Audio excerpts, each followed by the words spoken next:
El ejemplo que vamos a plantear dice un ciclo diésel ideal con aire como fluido de trabajo tiene una relación de compresión de 18.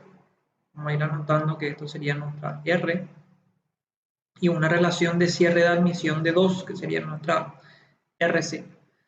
Al principio del proceso de compresión, el fluido de trabajo, que es aire en este caso, ideal. Al principio el fluido está a 101,35 kilopascal y 27 grados Celsius, y el volumen es de 1,917 metros cúbicos. ¿Sí? Ese sería el volumen, digamos, que está ocupando el gas en ese estado. Mediante las suposiciones de aire frío estándar, ¿sí?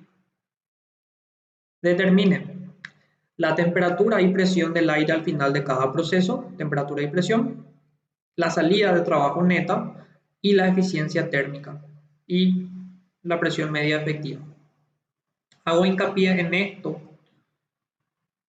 ya que esto implica que el problema me está pidiendo que yo haga los cálculos a partir de las relaciones de, por ejemplo, balance de energía, que serían estos dos que están acá, o en este caso utilice las relaciones de T por B a la gamma menos 1 constante, o la ecuación correspondiente a la presión, que sería P por B a la gamma constante.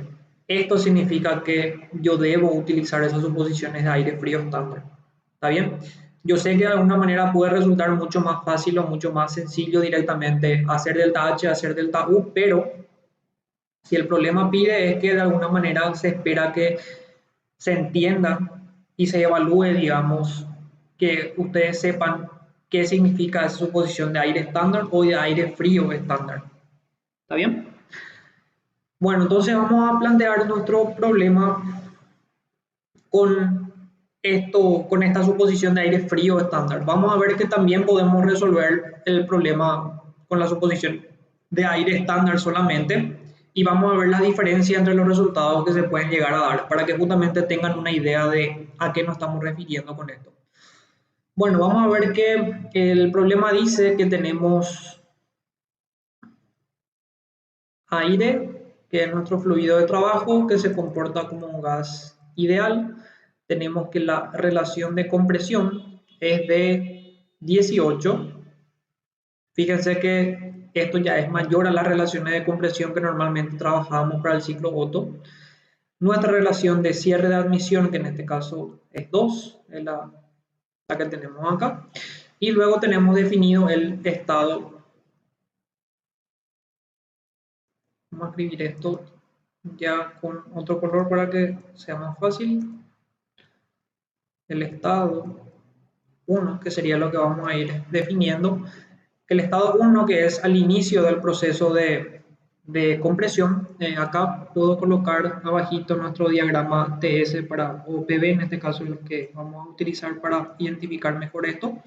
Esto sería presión, volumen.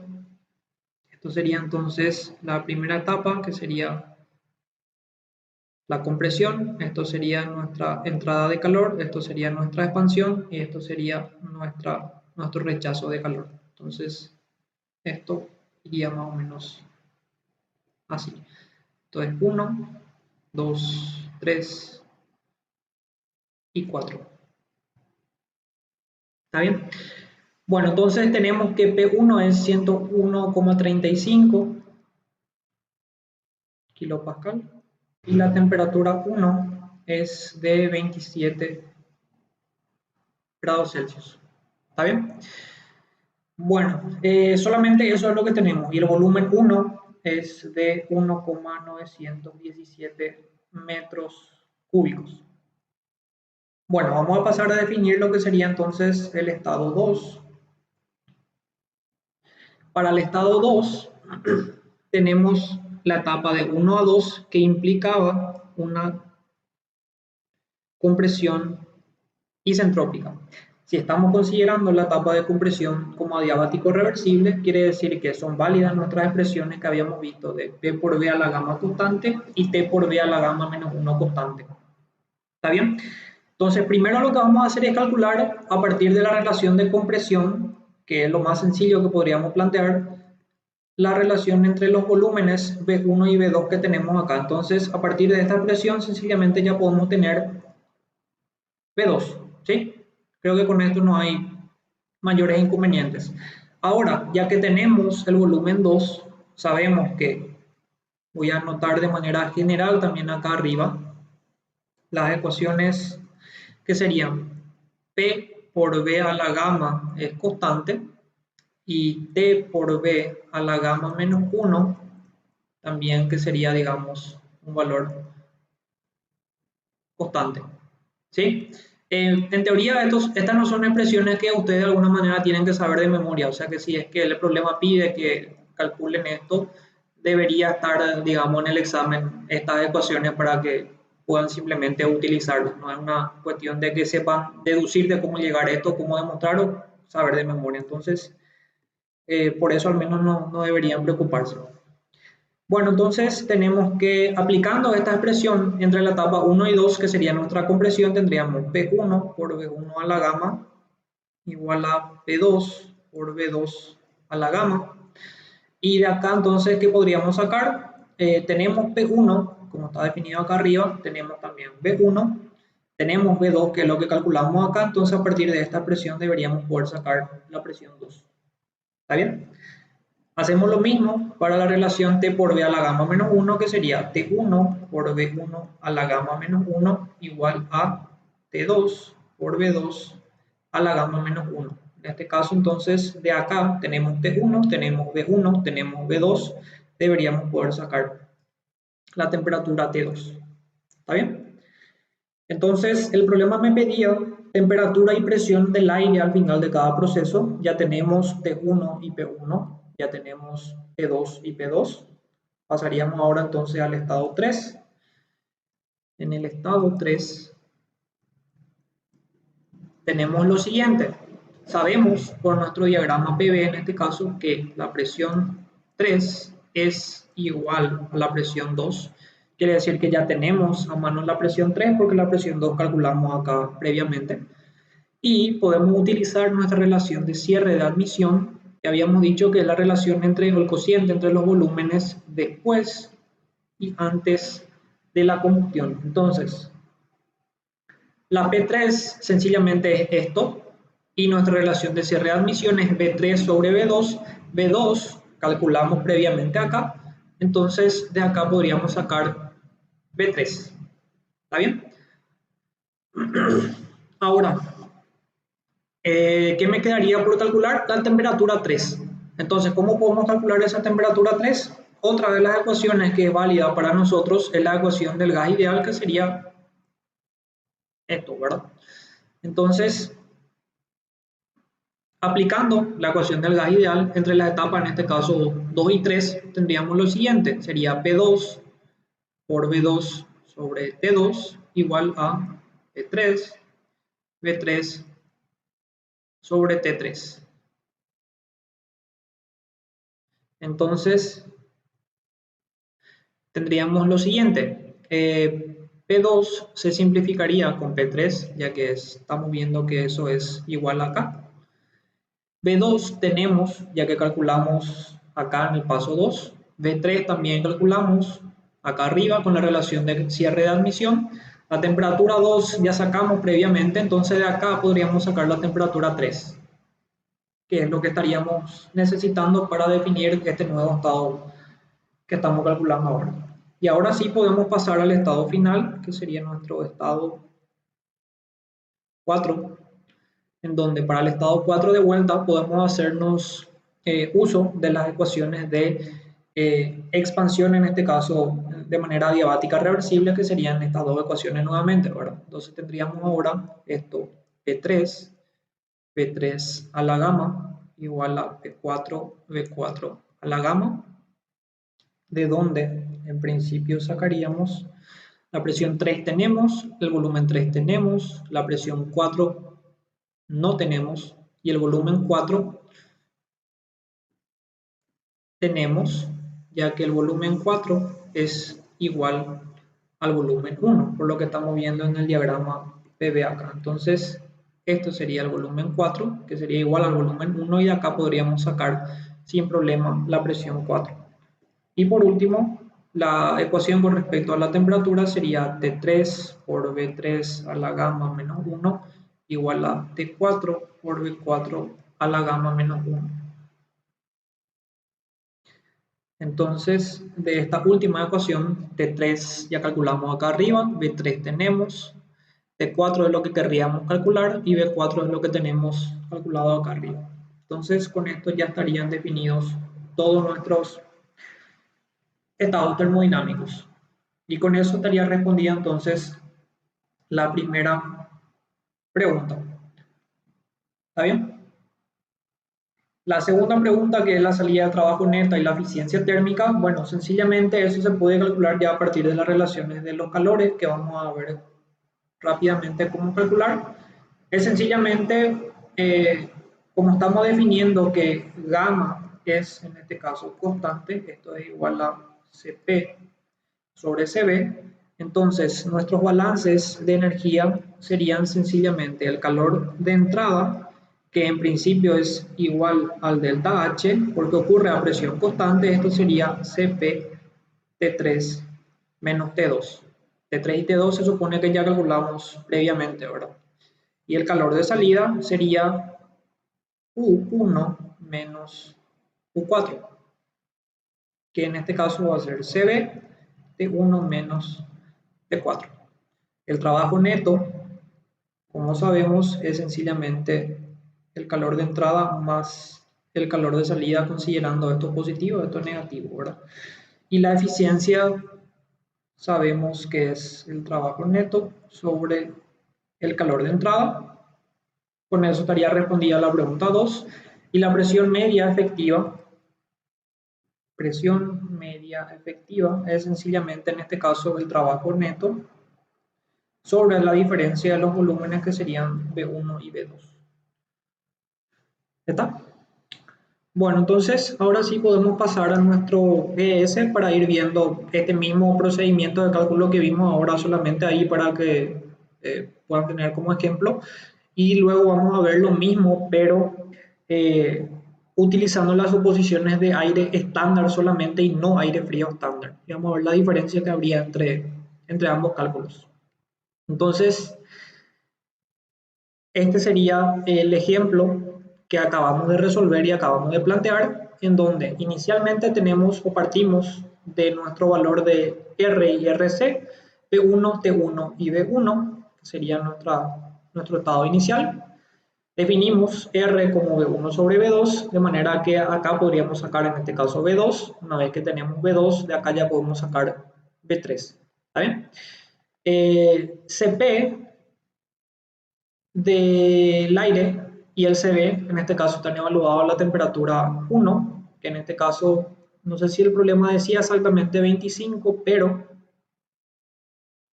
en este caso, ya que estamos sacando, utilizando en este caso las suposiciones de aire frío estándar, eso decía que que el Cp en este caso debería estar a esa temperatura. Entonces, es por eso que en este caso consideramos esa temperatura de 25 acá. No habría tampoco mucha diferencia entre considerar 25 o 27, ¿verdad? Bastante similar. Bueno, definimos gamma, que es P sobre Cv, y tenemos la primera etapa, que es la de compresión isentrópica. Esto sería la relación de T por V a la gamma menos 1 constante, donde dijimos que podemos obtener T2. Esto sería nuestra relación de P por V a la gamma constante, donde obtendríamos P2. Sabemos que P3 es igual que P2, por lo que vimos. En la etapa de adición de calor, la presión es constante, por lo cual nos quedaría la relación P por V sobre temperatura es igual a constante a partir de la ecuación del gas ideal.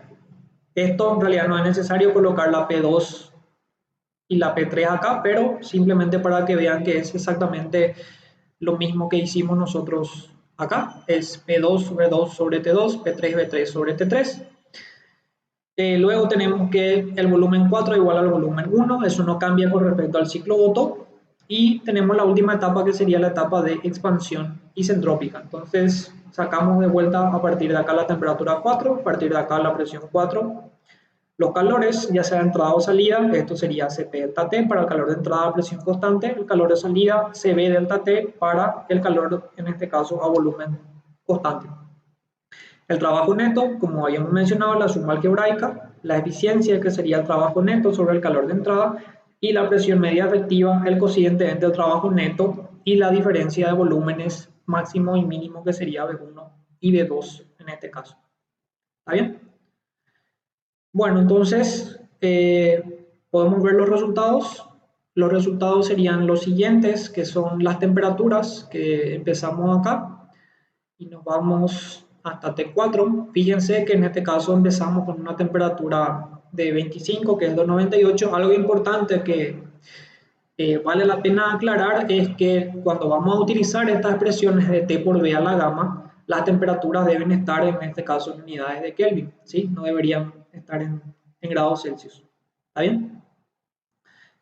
Con la presión creo que es indistinto, no afecta a eso, ya que estamos haciendo siempre, por ejemplo, un cociente. Pero si estamos hablando de temperatura y estamos trabajando en Celsius, puede ser que tengamos una temperatura en Celsius de 0, por ejemplo, y eso haría que no podamos utilizar esto. Bueno, entonces, recuerden eso. Bueno, después tenemos la temperatura 2, que es luego de la compresión. Como podemos ver, la compresión hacía que la temperatura aumente, así como la misma presión, haciendo que el volumen en este caso disminuya. Y luego tenemos la temperatura más alta del ciclo, que sería esta de 1888. Luego del proceso, en este caso de escape o de, en este caso, rechazo de calor, volvemos a una temperatura un poco más baja, que sería la de 785, pero siempre mayor también a la temperatura de 298. Perdón, esto sería la etapa de expansión entre T3 y T4, y de T4 a T1 sería nuestro rechazo de calor, que sería para empezar de vuelta al ciclo. Con respecto a las presiones serían la presión 1, 2, 3 y 4. Como podemos ver, la presión 1 es la presión, digamos, baja inicial del ciclo. La presión 2 es luego de la compresión. La presión 3 sería luego del proceso de combustión, que es la presión más alta del ciclo nuevamente. Y la presión 4 es la que tendríamos entre la etapa 3 y 4, que sería luego de nuestra expansión nuevamente. Quiere decir que se puede notar que nuestra presión más alta en este caso corresponde efectivamente a la etapa luego del proceso de adición de calor o combustión. Nuestro trabajo neto es de aproximadamente 600 y nuestra eficiencia es de 0,63 en este caso, con una presión media efectiva de 330 más o menos. ¿Está bien? Bueno, entonces voy a pasar rápidamente a analizar lo que sería el mismo problema, pero en este caso utilizando suposiciones de aire estándar, es decir, la única diferencia es que ahora mismo estas expresiones de T1, B1 y P1, B1 por B a la gamma y demás, ya no podemos utilizar porque gamma no va a ser constante. Esto es lo que simplemente no podríamos aplicar ahora. ¿Está bien? Bueno, entonces empezamos con el estado 1, definimos, en este caso sacamos el volumen 1 específico, la entropía 1, la energía interna.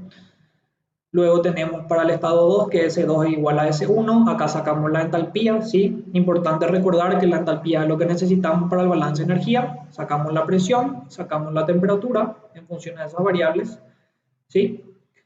Para el estado 3, la presión 3 es igual a la presión 2, sacamos en este caso la entalpía en el estado 3, la entropía y la temperatura.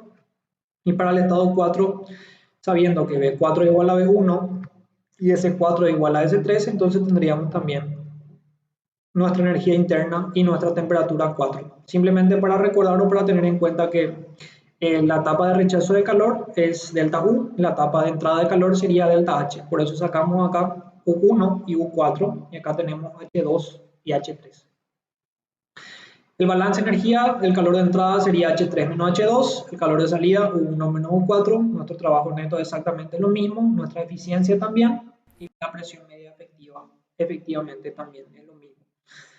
En este caso tendríamos lo siguiente, si resolvemos esto, lo único que podríamos de alguna manera comparar, que sería de repente interesante, es nuestra eficiencia, que en este caso vemos que ahora mismo tenemos un valor de 0,5788, que es un valor, creo que menor que la eficiencia que teníamos calculada previamente. Y sencillamente eso ocurre, ¿por qué? Porque estamos haciendo menos simplificaciones que las que hicimos en este caso en particular. Quiere decir que cuando más simplificaciones, cuando más idealizaciones yo haga, evidentemente eso va a hacer que mi problema me arroje un resultado de eficiencia, por ejemplo, mayor, ¿verdad? Entonces, sencillamente eso. ¿Está bien? Si la pregunta es, ¿este problema está bien o está mal? O el otro es el que está bien o está mal. Ambos problemas en este caso están correctamente planteados. Solamente la diferencia que hay que tener en cuenta es que el problema me tenga que especificar si son válidas las suposiciones de aire estándar o las suposiciones de aire frío estándar en este caso. ¿Está bien? Entonces, con eso finalizamos lo que sería la parte de ciclo diésel. Tengan en cuenta que este mismo procedimiento que hicimos con las suposiciones de aire frío estándar también pueden ser aplicables para los ciclos Otto, ¿verdad? Que si el problema me especifica, deberíamos poder utilizar todas estas ecuaciones de gas ideal, P por B a la gamma y demás constantes para resolver un ciclo Otto. Si bien no hicimos un problema utilizando esto, justamente ahora por eso estoy resolviendo por este medio eh, el problema del diésel, para que tengan en cuenta que también es válido esto para el ciclo Otto, ¿verdad? Y bueno, entonces con eso finalizamos la clase de hoy y esta semana. Y la semana que viene ya seguirían con lo que sería la última parte de esta unidad, que serían los ciclos de potencia de gas de tipo Brighton. Entonces, por el momento, entonces yo me quedo acá y continuamos la semana que viene.